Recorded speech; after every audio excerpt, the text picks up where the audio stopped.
नमस्कार दोस्तों, स्वागत है आपका हमारे YouTube चैनल पर जिसका नाम है परीक्षित एकेडमी। और फटाफट सीरीज़ में आज हम बात करने वाले हैं राष्ट्रीय हरित न्यायाधिकरण की, या हम कहें NGT, जिसे हम बोलते हैं नेशनल ग्रीन ट्राइब्यूनल्स।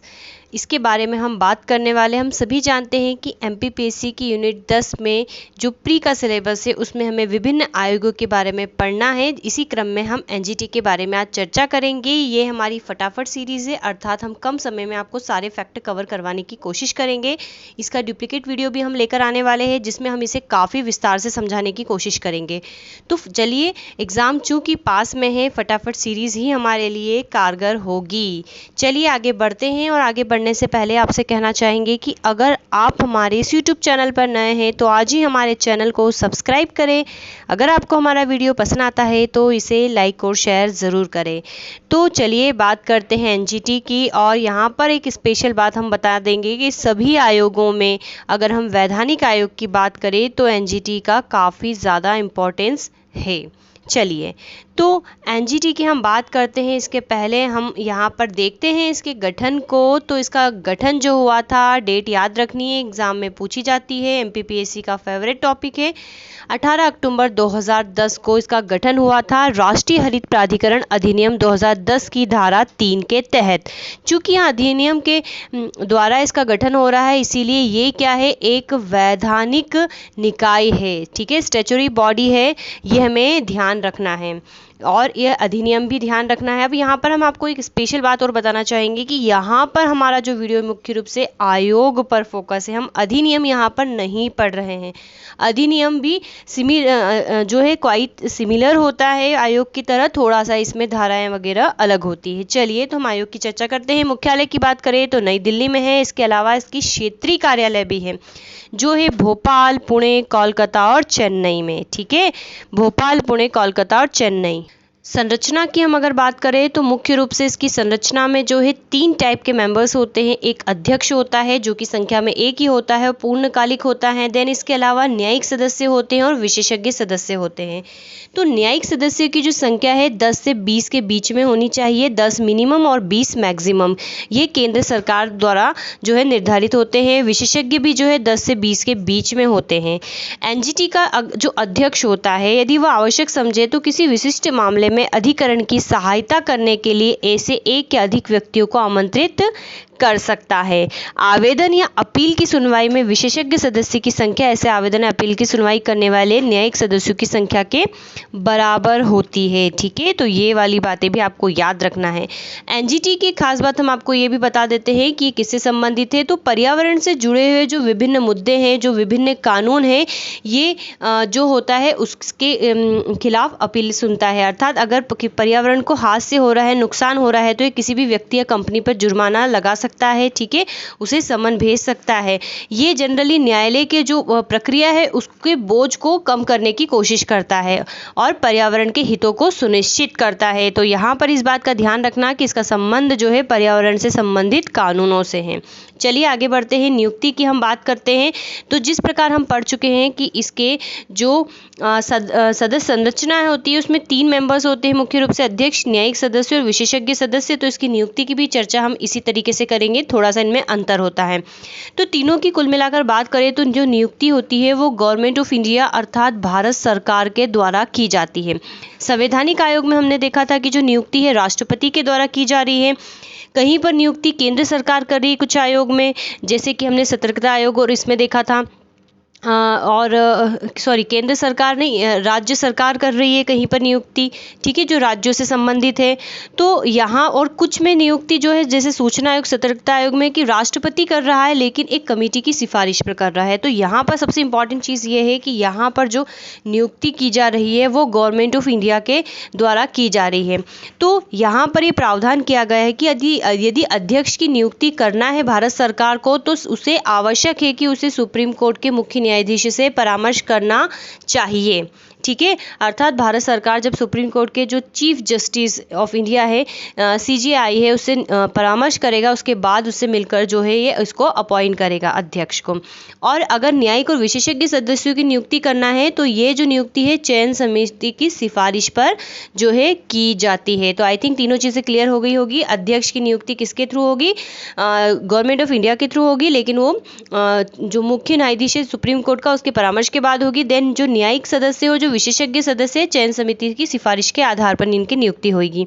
कार्यकाल की बात करें तो कार्यकाल में भी थोड़ा सा पेंच है, बिल्कुल उसी प्रकार से जिस प्रकार से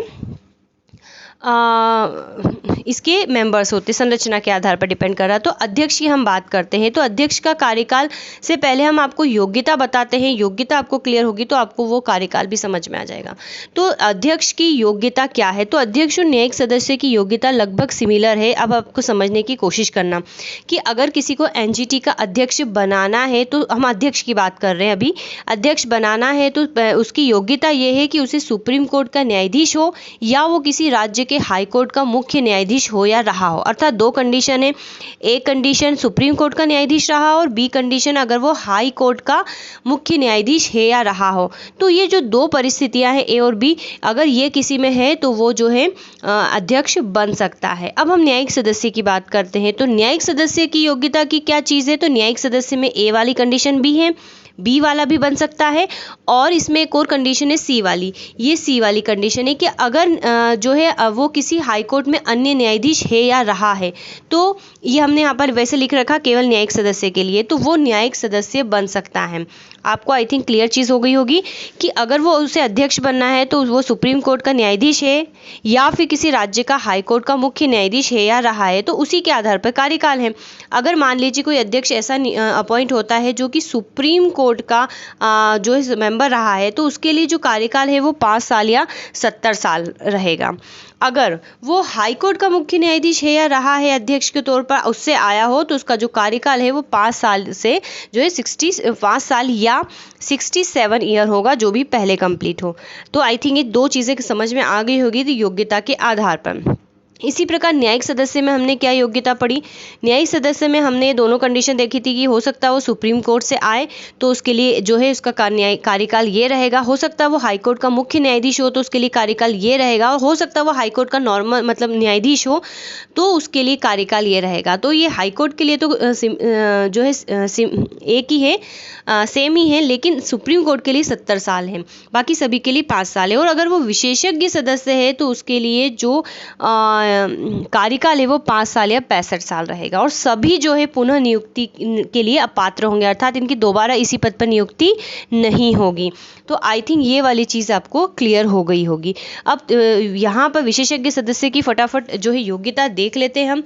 तो विशेषज्ञ सदस्य की योग्यता यह है कि डॉक्टरेट की उपाधि हो फिजिक्स या जूलॉजी क्षेत्र में, या फिर मास्टर ऑफ साइंस हो। ठीक है, तो ये थोड़ा सा यहाँ पर मास्टर ऑफ अगर साइंस हो, मास्टर ऑफ इंजीनियर हो, ठीक है, या मास्टर ऑफ टेक्नोलॉजी हो, तो वो जो विशेषज्ञ सदस्य नियुक्त हो सकता है। देन इसके अलावा सुसंगत क्षेत्र में, अर्थात इन 3 क्षेत्र में 15 वर्ष के अनुभव, जिसमें 5 वर्ष का अनुभव पर्यावरण और वन के क्षेत्र में या किसी प्रतिष्ठित राष्ट्रीय स्तर की संस्था में रहा हो। ठीक है, देन इसके अलावा या फिर केंद्रीय राज्य सरकार में या किसी प्रतिष्ठित राष्ट्रीय या राज्य स्तर की संस्था में पर्यावरण संबंधी विषयों में 5 वर्ष के अनुभव सहित 15 वर्ष का प्रशासनिक अनुभव हो, तो वो विशेषज्ञ सदस्य क्या हो सकता है? नियुक्त हो सकता है। और इसके कार्यकाल की हम चर्चा कर चुके हैं। चलिए त्यागपत्र की हम बात करते हैं। तो त्यागपत्र जो है केंद्र सरकार को इन्हें देना होगा, और अगर इनकी इच्छा हो रही कि नहीं हमें पद पे नहीं रहना है तो त्यागपत्र केंद्र सरकार को देंगे जो अपॉइंट कर रहा था। अब अगर इन्हें पद से हटाना है, ठीक है, अगर मान ले ये नहीं हटना चाहते और ऐसा कुछ होता है कि इन्हें पद से हटाना है, तो वो भारत सरकार हटा सकती है, वो भी किससे? भारत के मुख्य न्यायाधीश से परामर्श के बाद अध्यक्ष और न्यायिक सदस्यों को पद से हटा सकती है। अब यहाँ पर एक पेज क्या फंस रहा है कि जब अध्यक्ष की नियुक्ति भारत सरकार कर रही थी तो उसे भारत के मुख्य न्यायाधीश से परामर्श लेना जो था आवश्यक था। न्यायिक सदस्य के लिए चयन समिति थी, लेकिन जब उसे पद से हटाना है तो उसके लिए न्यायिक सदस्य, क्योंकि नाम से लग रहा है कि वो भी जुडिशली उससे होगा, और और अध्यक्ष, इसके लिए क्या है, मुख्य न्यायाधीश से परामर्श आवश्यक होगा, तब जो है भारत सरकार जो है हटा सकती है। और आधार क्या होंगे हटाने के, तो वही कॉमन से आधार जो यूपीएससी में है, वो दिवालिया घोषित हो जाए, नैतिक असक्षमता हो, शारीरिक या मानसिक रूप से असक्षम हो, या फिर अन्य जगह वेतन वृद्धि में लगा हो, तो केंद्र सरकार नियम द्वारा जांच प्रक्रिया को विनियमित कर सकती है। अब विशेषज्ञ सदस्यों को हटाने की प्रक्रिया का निर्धारण केंद्र सरकार करेगी। यहाँ पर जो है सुप्रीम कोर्ट की आवश्यकता के सजेशन की आवश्यकता नहीं है, ये केंद्र सरकार हटा देगी, क्योंकि हमने देखा है कि योग्यता में भी अंतर है। यदि अध्यक्ष का पद रिक्त हो, जैसे कि मृत्यु हो जाए, पद त्याग कर दे या कोई अन्य पर्सनल रीजन हो, तो भारत सरकार अधिसूचना द्वारा इस हेतु प्राधिकृत करे अध्यक्ष के रूप में उस तारीख तक कार्य करेगा जब तक अध्यक्ष की नियुक्ति ना हो जाए। तो आई थिंक ये चीज़ें आपको क्लियर हो गई होंगी। चलिए अब हम बात करते हैं कार्य एवं शक्ति की। तो सबसे इंपॉर्टेंट चीज़ है कि अर्ध न्यायिक निकाय है, ठीक है, हाफ जुडिशरी पावर रखता है, परंतु ये सिविल प्रक्रिया संहिता 1908 से बंधा नहीं है, बल्कि प्राकृतिक न्याय के सिद्धांत पर कार्य करता है। यह वैधानिक निकाय होने के कारण एक अपीली क्षेत्राधिकार रखता है, यहाँ पर अपील की जा सकती है। नियमों का पालन अगर नहीं किया जाता है, कोई एनजीटी जिसके ऊपर कुछ सुनवाई करता और नहीं लगाया जाता है, तो उसे अधिकतम 3 वर्ष का कारावास दिया जा सकता है एनजीटी की तरफ से। 25 करोड़ का अर्थदंड दिया जा सकता है अगर वो ग्रुप में है, अर्थात कोई कंपनी है जो पर्यावरण के हितों को चोट पहुंचा रहा है, या फिर व्यक्तिगत अगर कोई व्यक्ति है तो उस पर 10 करोड़ तक का जो है ये जुर्माना लगा सकता है, ठीक है। और जो एनजीटी है मुख्य रूप से 7 पर्यावरण से संबंधित कानूनों के तहत सुनवाई कर सकता है। अगर आपने एनजीटी का सुना हो तो पहली बात तो बता दें, पीएससी में एक बार इसका फुल फॉर्म ही पूछ लिया गया था। देन इसके अलावा एनजीटी का आप न्यूज़पेपर में पढ़ते रहते होंगे कि एनजीटी ने इस पे फाइन लगाया है, इस व्यक्ति पे लगाया है, इस कंपनी पे लगाया है, तो आप इस प्रकार से ये चीज़ें देखते होंगे। चलिए, तो हम कौन कौन से वो 7 कानून हैं जिसके साथ तहत एनजीटी काम करता है, तो जल प्रदूषण निवारण और नियंत्रण अधिनियम 1974। अब यहाँ पर दिखने में बहुत छोटा लग रहा है, लेकिन हो सकता है कोई क्वेश्चन ऐसा पूछ लिया जाए कि जल प्रदूषण निवारण नियंत्रण अधिनियम किस वर्ष पारित हुआ, 4 आपके सामने ऑप्शन रहेंगे, तो आपको इसका ईयर याद भी रखना बहुत ज़रूरी है। चाहे हम एनजीटी का पढ़ रहे हैं, लेकिन इससे संबंधित कुछ भी जो है आ सकता है। तो जल प्रदूषण और निवारण अधिनियम 1974, जल प्रदूषण निवारण और नियंत्रण उपकर अधिनियम 1977, वन संरक्षण अधिनियम 1980, वायु प्रदूषण निवारण और नियंत्रण अधिनियम 1981, और पर्यावरण प्रदूषण संरक्षण अधिनियम 1986, सार्वजनिक डेटा बीमा अधिनियम 1991 और जैव विविधता अधिनियम 2002। इसके तहत एनजीटी सुनवाई करता। मुख्य रूप से देखिए, आपको यहाँ पर 2 चीज़ें और ध्यान रखनी है कि एनजीटी के अधिकार क्षेत्र से बाहर रखा गया 2 कानूनों को, वो है वन्य जीव संरक्षण अधिनियम 1972, या हम कहें वाइल्ड लाइफ प्रोटेक्शन एक्ट। काफ़ी इंपॉर्टेंट है, हम जब पर्यावरण पढ़ते हैं तो इसको देखते हैं।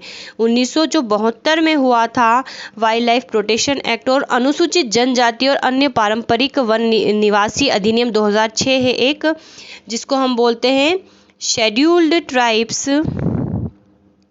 एंड अदर ट्रेडिशनल फॉरेस्ट और ड्वेलर्स एक्ट जो है 2006 में आया था। इस एक्ट के को जो है एनजीटी के अधिकार क्षेत्र से बाहर रखा गया है, लेकिन इससे कई बार एनजीटी का कामकाज प्रभावित होता है, ठीक है। तो ये मुख्य रूप से ध्यान रखना है, 2 चीज़ें कोई नहीं बताएगा आपको। प्रथम अध्यक्ष की बात करें तो लोकेन सिंह पंत जो है इसके प्रथम अध्यक्ष रहे हैं। इसके न्यायाधिकरण को जो है उच्च न्यायालय का दर्जा दिया गया है, जिसकी 4 पीठें या बेंच है, जो हम पढ़ चुके हैं कि कहाँ कहाँ पर है, भोपाल, पुणे, कोलकाता और चेन्नई में है, ठीक है। चलिए, अब यहाँ पर एक और बात हम बता देते हैं कि इस न्यायाधिकरण को जो है हाईकोर्ट का दर्जा दिया गया है ना, ठीक है, ये बात हो चुकी है। अधिकरण को आवेदन है कि अपीलों को प्राप्त होने के 6 महीने के अंदर उसके निपटाने का प्रयास करने का कार्य सौंपा गया है, ठीक है। तो ये वाला ड्यूरेशन याद रखना। पिछली बार तो यहाँ से एमपीपीएससी प्री में क्वेश्चन आया था।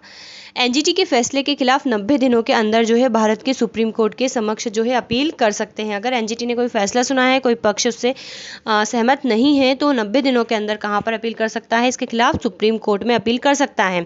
जैसा कि हमने कहा कि इसको हाईकोर्ट का दर्जा, और हम सभी जानते हैं कि जनरली अगर फंडामेंटल राइट की बात नहीं हो रही हो, अगर कोई याचिकाओं की बात नहीं हो रही हो, तो सुप्रीम कोर्ट तभी जाया जाता है जब हमें निचली अदालतों के खिलाफ अपील करनी होती है। उसके पक्ष जो डिसीजन रहता है उससे सहमत नहीं होते, अर्थात जो लोअर या सेशन कोर्ट होता है उसके फैसले के खिलाफ हमें हाईकोर्ट जाते हैं, और हाईकोर्ट के बाद हम जाते हैं सुप्रीम कोर्ट। तो इसे हाईकोर्ट का दर्जा दिया गया, इसीलिए इसके फैसले के खिलाफ जो है 90 दिन दिनों के अंदर हम जो है अपील कर सकते हैं। हालांकि ये हाई कोर्ट नहीं है। क्यों?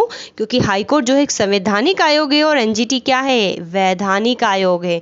चलिए दोस्तों, आई थिंक इसके अंदर ये सारी बातें जो ज़रूरी थी जानने के दृष्टिकोण से हमने आपको बता दी हैं, और आई होप आपके लिए वीडियो जो है काफ़ी बेनिफिशियल रहेगा। तो हम इसका डुप्लीकेट अर्थात हम इसको विस्तार से भी लेकर आएंगे। तो दोस्तों, एनजीटी के बारे में एक और विशेष बात बताना चाहेंगे कि एनजीटी को बनाने वाला, इस आयोग को बनाने वाला भारत विश्व का जो है तीसरा देश है। इसके अलावा तो पहला देश कौन सा है? तो पहला देश है ऑस्ट्रेलिया और दूसरा देश है न्यूजीलैंड, देन भारत जो है तीसरा देश है। तो आपको ये चीज़ें याद रखनी चाहिए थी। चलिए, और ट्रिब्यूनल्स का मतलब ही होता है अर्धन्यायिक बॉडी, जैसा इसका नाम में शामिल है। तो आई थिंक आपको हमारे वीडियो पसंद आया है तो तुरंत हमारे चैनल को सब्सक्राइब करें, वीडियो को लाइक शेयर करें। बस आखिरी में इतना ही कहेंगे, अगर पूरा वीडियो देखा है तो thanks for watching and have a nice day.